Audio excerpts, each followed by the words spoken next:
Pensions, take over $10-11 billion a year out of the state's general revenue fund to make that pension contribution. And, part of that is the annual costs for employees who are working, but a lot of that is legacy cost of trying to get to buy down our unfunded liability that's been accruing for years and years of underpayment in the state's pension system.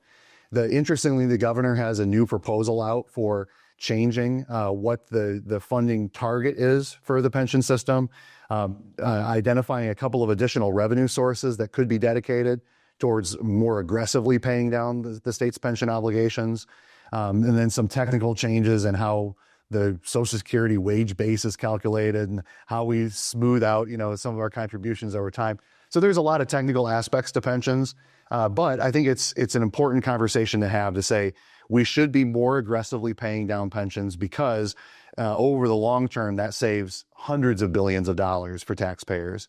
And we should be looking for, instead of just saying, we've identified this revenue piece over here, let's go spend it on ongoing operational costs. We should be using those kind of revenue sources to pay down our long-term liabilities before we just say, dollar in, dollar out every year. What's the risk of this proposal?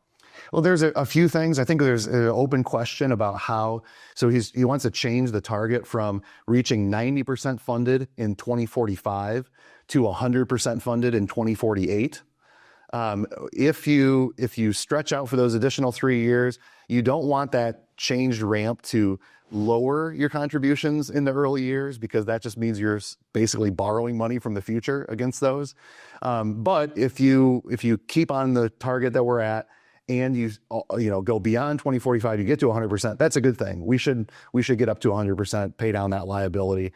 It's kind of in the math of how you get there, and how you could even get there faster with this proposal by using some of the additional revenue sources, like the income tax refund fund. He said we should use that surplus to put towards pensions, or we have some pension bond debt that will be retiring in a few years. He said we should take what we're currently using for debt service and put that into the pension system. Those are good ideas to do. And that could help us pay down our liability even faster than projected. Shifting to another aspect of the budget, I think what happened with DOGE brings a lot of, people said, could there be, too much spending in the federal government? Whether that's true or not, it makes you wonder about the state government. And we've talked a lot about the revenue side and more spending. But I guess the question is, can you stop spending in certain areas? Are there things to cut, We absolutely need to have the kind of top to bottom review to ask that question. As I mentioned, sometimes these budgets tend to get built by saying, well, what did we spend last year? And let's add, grow it by whatever going into the future. Of course, you're going to have some inflation and things like that, but you shouldn't ignore the base because the base is the bulk of what we're spending here.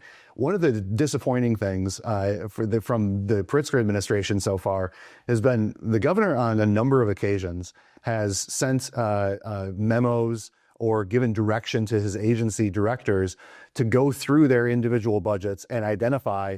In different years, he's asked for different percentages, but basically identify, do you have an opportunity to save a certain percent out of your budgets? And that's what we should be charging agency directors with. Make sure you really know where your operations are. But unfortunately, we've essentially never seen any of those responses. So the governor is, always kept those very close to the vest instead of implementing them like we could have been doing over the last few years. In fact, this year, for the first time, he issued an executive order last fall and said, identify spending reductions for me. When the proposal came out early this year, there was only a tiny, in the tens of millions of dollars out of a $50 billion budget that were actual spending reductions. The bulk of those claimed reductions were what we actually talked about earlier, which was funding that wasn't being spent because caseload was lower than what it was projected to be, or a transfer that we didn't have to make because federal revenue was coming in and it was alleviating the need for that transfer. So those are the kind of things that's a little bit of a budget gimmick. That would have happened with or without the executive order, right? There was just fewer people coming in the door at a certain place. It would have happened with or without it. And so the disappointing part has been throughout all these requests for agency efficiencies, we kind of came up with, $30 million or something in actual. I mean, that's 30 million that we shouldn't be spending, but it doesn't do a lot to close a gap in a $50 billion budget. Minnesota gained a lot of headlines recently for this fraud, saying that they were funding childcare, among other things that turned out to be false. And granted, that was a different state, different situation, but to what extent are there issues here in Illinois with that? I mean, there's going to be fraud in almost every state's budget. The question is, are you aggressive about trying to root it out? Are you using new technologies to assist you in going through hundreds of thousands of lines on a spreadsheet? Or, are you doing that data analysis that can help you identify where there's outliers, where there's suspicious payments? We know in Illinois, we saw a lot of this when there was the reviews of PPP loans, and they could find that 17 of them all went to the same address, and well, there's a red flag that you should be looking for. So Illinois programs, especially those that have hundreds of thousands or millions of recipients, those are the kind of programs where you really need to be very diligent about verifying eligibility for people, about making sure that you're only providing the covered services or you're providing things within the parameters that are set. One of the areas we're seeing right now, there could be a problem in Illinois, is in our SNAP program, so the food assistance program.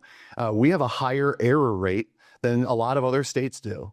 And some of it is just administrative error. It's, understandable. I mean, every business on earth has those kind of administrative or red tape types of things.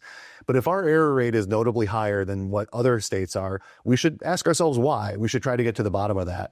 That's something that, not only is about running a good, efficient program, but it's also, because of recent federal changes, a way for Illinois to avoid costly penalties to the program, where if our error rate maintains higher than a lot of other states are, we're going to be penalized extra for that. So we have kind of a dual incentive to get more serious about trying to verify that the programs we're running are run with integrity. That's a good point, because I think when people hear about, STAP, you think families, they need assistance, why not just default to making sure if there's a question that they get it, but the state is losing money that it could actually be spending on people in need.